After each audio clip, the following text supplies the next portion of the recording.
Loans, mortgage loans, business loans సులభంగా government private banks నుండి ఇప్పించబడును. నేను ఎప్పుడు కూడా కష్టాలు నష్టాలు మీతో పంచుకోవాలి. నా ఆలోచన ఒకటే, ప్రతి ఒక్క కుటుంబానికి అండగా ఉండాలనేది నా కోరిక. మీ జీవితాల్లో వెలుగు తీసుకురావాలనేది నా సంకల్పం. అందుకే మొన్న ఎన్నికల్లో చూశాను. నా జీవితంలో ఎప్పుడు కూడా అలాంటి ఎన్నికలు చూడలేదు. నేను మిత్రుడు పవన్ కళ్యాణ్ గారు బీజేపీ కలిసి పోటీ చేశాం. కలిసి పోటీ చేసి నిలబెట్టిన అందరూ గెలిచారు. 93% గెలిచారు.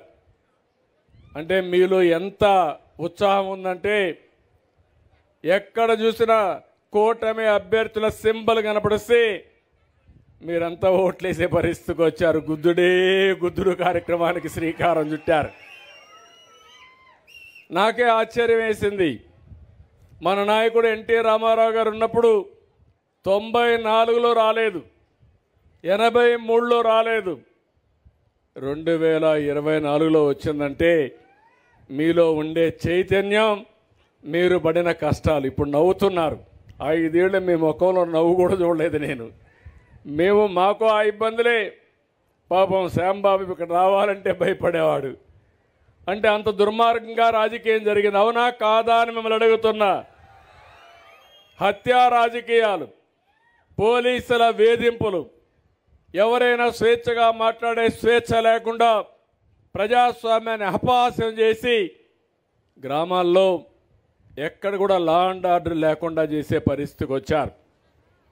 నేను 4వ ముఖ్యమంత్రి పదవి నాకు కొత్త కాదు. 95లోనే సమైక్య ఆంధ్రప్రదేశ్లో ముఖ్యమంత్రిగా ఉన్నాను. ఇప్పుడు చూస్తూ ఉంటే మొన్న అదే అన్నాను, కుర్రాళ్ళు అరుస్తున్నారు 95 CBN అని. అదే చూపించాలనుకుంటున్నా ఇప్పుడు. ఆ రోజు నేను పరిగెత్తా, అధికార యంత్రాంగాన్ని పరిగెత్తించాను. ప్రజలకు కూడా ఒక విజన్ ఇచ్చాను. నేను అనుకున్నవన్నీ కూడా జయప్రదం చేశాం.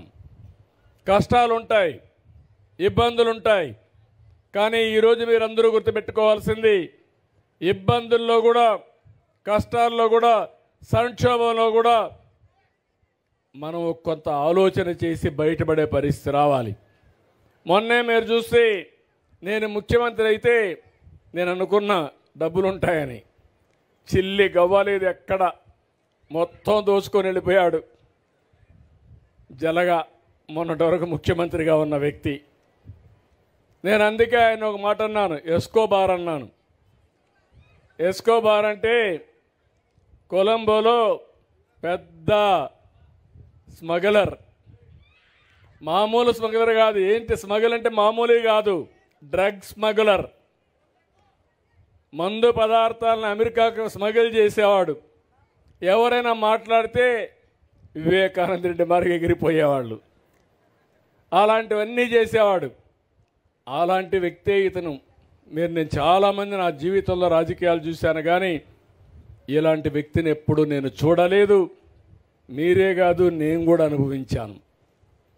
అంటే సొంత బాబాయినే లెక్క పెట్టుకోకపోతే మిమ్మల్ని నన్ను లెక్క పెట్టుకుంటాడా అని మిమ్మల్ని అడుగుతున్నా. మనిషి యొక్క వ్యక్తిత్వం మీరు గుర్తుపెట్టుకోవాల్సిన అవసరం ఉంది. సరే, ఎక్కువ టైం మాట్లాడితే మన శక్తి అంతా మనం వేస్ట్ చేసుకున్నట్టు అవుతుంది. అయితే ఈరోజు మీరు చూస్తే ఖజానా 10 లక్షల కోట్ల రూపాయలు అప్పులున్నాయి. 10 లక్షల కోట్లకు 1,00,000 కోట్ల రూపాయలు వడ్డీ కట్టాలి, మళ్ళా కూడా అసలు కట్టాలి. ఈ రెండు కట్టాలంటే ఎక్కడ దేవాలనో అర్థం కాలేదు. అప్పులు ఇచ్చే మార్గం లేదు. కానీ మీరు ఒక మంచి పని చేశారు. 93% అభ్యర్థులు గెలిపించారు. 21 మందిని ఎంపీలు గెలిపించారు. ఆ ఎంపీలే మన పట్ల ఈరోజు సంజీవనిగా మారింది. కేంద్రంలో పనులు చేసే విధానానికి శ్రీకారం చుట్టాం. మీరు కానీ 21 మందిని గెలిపించకపోయి ఉంటే ఈరోజు నేను ఎంత కష్టపడినా మిమ్మల్ని పైకి తీసుకొచ్చడానికి వీలయ్యేది కాదు. చెయ్యరాని పాపాలు చేశాడు. చేయరాని తప్పులు చేశారు, ఎవరు దోచుకోని విధంగా దోపిడీ చేశారు. అన్నీ కలిసి ఆ పాపాలు మీ పట్ల శాపాలుగా మారాయి. ఆ శాపాలను తొలగించి ఈరోజు ముందుకు పోవాలంటే ఎక్కడ లేని శ్రమ ఉంది. కానీ నాకు ఒక ఆలోచన ఉంది, ఇవన్నీ తాత్కాలికం. మళ్ళీ తిరిగి రాష్ట్రానికి పూర్వ వైభవం తెచ్చే వరకు మీకు అండగా నేను ఉంటానని హామీ ఇస్తున్నా.